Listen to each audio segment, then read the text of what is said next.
GM কাদের সাহেব যে কথাটা বলেছেন তার সাথে আমরা মোটেও একমত নই। 17 বছর আওয়ামী লীগের সাপোর্ট দেওয়া এই দেশে টিকিয়ে রাখছেন। আমরা সুস্থ কোনো নির্বাচন পাইনি, জনগণ ভোট দিয়ে পারে না। জিএম কাদের মন্তব্যের এটা ভিত্তি নেই।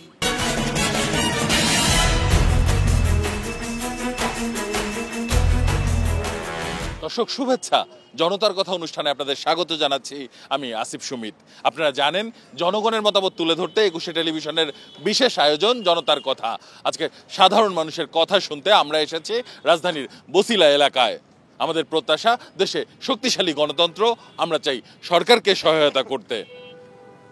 দর্শক, সাধারণ মানুষের কাছে যাওয়ার আগে একটি বিষয় উল্লেখ করতে চাই। তো খুব সম্প্রতি জাতীয় পার্টির চেয়ারম্যান জিএম কাদের বলেছেন এই অন্তর্বর্তীকালীন সরকার একটি নির্বাচন করার গ্রহণযোগ্যতা হারিয়েছেন। তার অভিযোগ যে এই সরকার জাতীয় পার্টিকে মিছিল মিটিং করতে না দিয়ে বৈষম্যমূলক আচরণ করছে তার দলের প্রতি। এ বিষয়ে সাধারণ মানুষ কি মনে করেন জেনে নেব তাদের কাছ থেকে। আসসালামু আলাইকুম। জিএম কাদের সাহেব যে কথাটা বলেছেন তার সাথে আমরা মোটেও একমত নই। কারণ জিএম কাদের এর মুখে এসব কথা মানায় না, কারণ তিনি আওয়ামী লীগের দোসর। কারণ এই বিগত আওয়ামী লীগ সরকার যখন ক্ষমতায় ছিল তাকে ক্ষমতায় থাকতে সমস্ত প্রকার পৃষ্ঠপোষকতা এবং আপনার সাধারণ নির্বাচনে এই জাতীয় পার্টি বিশাল এক ভূমিকা রেখেছে। 17 বছর আওয়ামী লীগের সাপোর্ট দেওয়া এই দেশে টিকিয়ে রাখছেন। আমরা সুস্থ কোনো নির্বাচন পাইনি, জনগণ ভোট দিয়ে পারে না। আর ওনার মুখে এই নির্বাচন প্রসঙ্গ নিয়ে কথা মানায় না। বর্তমান যে সরকার আছেন ইনি একজন সম্মানী ব্যক্তি। ইনি যদি ভালো করে সামনে যে নির্বাচনটা আসতেছে ত্রয়োদশ নির্বাচনে, এই নির্বাচনটা যেন সঠিকভাবে করে দেন, এই আমার আশা। জিএম কাদের মন্তব্যের এটা ভিত্তি নেই। জিএম কাদের তো মনে করেন যে আওয়ামী লীগপন্থী, আর আওয়ামী লীগপন্থী আগের থেকে। জিএম কাদের যেটা বলছে সেটা ভিত্তিহীন। জিএম কাদের একজন আওয়ামী লীগের দালাল, একজন স্বৈরশাসক। জিএম কাদের যে কথাটা বলছে এই কথাটা নাশকতার সৃষ্টি, এটা উনি একদম মোটেই উচিত নয় যে কথাটা বলছে। জিএম কাদের যে কথা বলছে আমরা এই কথাতে একমত না। জিএম কাদের কথা না বলে আমাদের সারা বাংলাদেশে যত জনগণ আছে আমরা এখন খুবই মনে করেন যে দেশের ভিতরে আতঙ্কিত।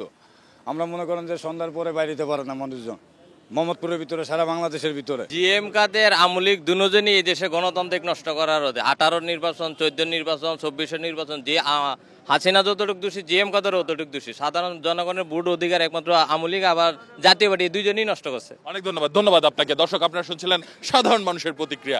এখন সাধারণ মানুষের কাছে আমরা জানতে চাই যে চালের বাজারে আমরা দেখছি ক্রমান্বয়ে দাম বৃদ্ধি পাচ্ছে।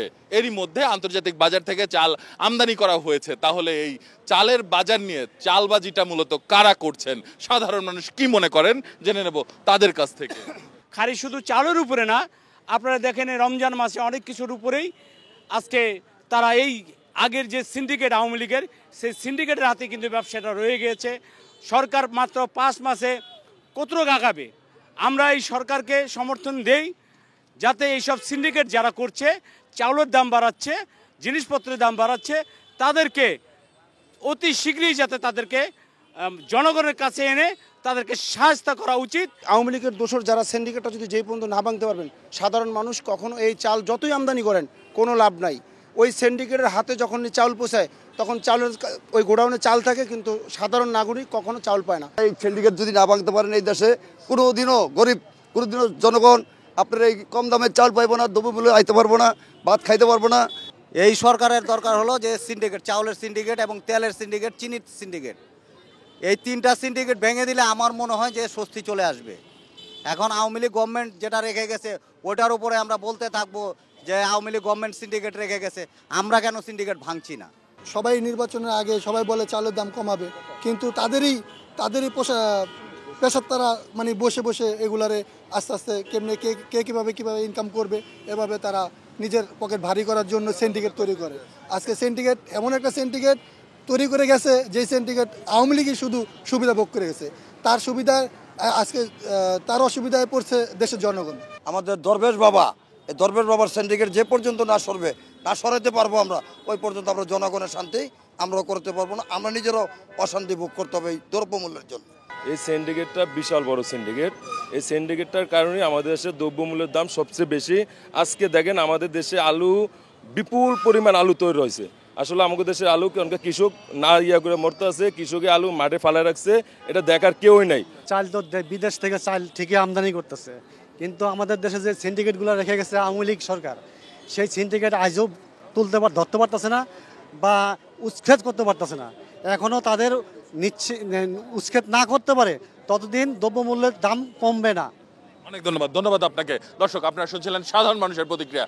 সাধারণ মানুষ কিন্তু তাদের ভাবনাগুলো অসাধারণ, তাদের চিন্তা অনেক সূক্ষ্ম ও গভীর। দর্শক, জনতার কথা দেখতে প্রতি শনি, রবি, মঙ্গল এবং বুধবার চোখ রাখুন একুশে টেলিভিশনে। সঙ্গে থাকবো আমি আসিফ সুমিত।